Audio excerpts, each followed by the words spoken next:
Una ko pong naramdaman, hindi ko po kasi na-explain yung naramdaman ko po kasi po sobra dami po naming sinacrifice sa BICF.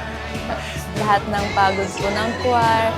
Siguro po yung pinaka naramdaman ko that time, sobrang fulfilling po kasi po lahat po ng effort ng pagod po ng choir nag-paid off po.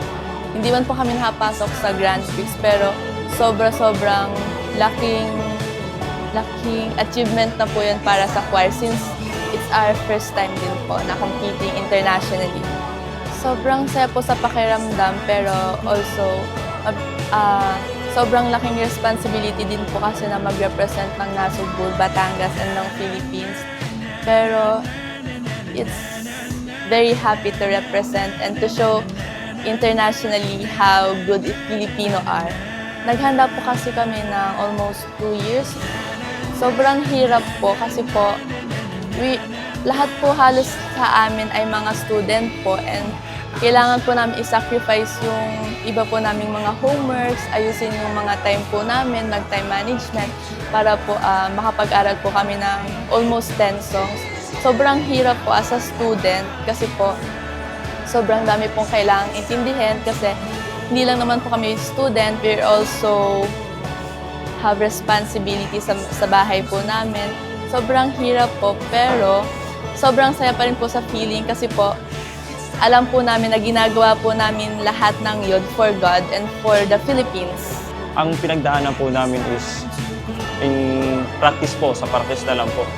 Hindi po kami nabubuo kapag po may practice kasi po sa mga schedules po namin. And ang karamihan po is estudyante, ang iba po ay working. Nagmi-meet lang po kami sa gabi. And sometimes po, meron pong hindi nakaka-attend, ganun po.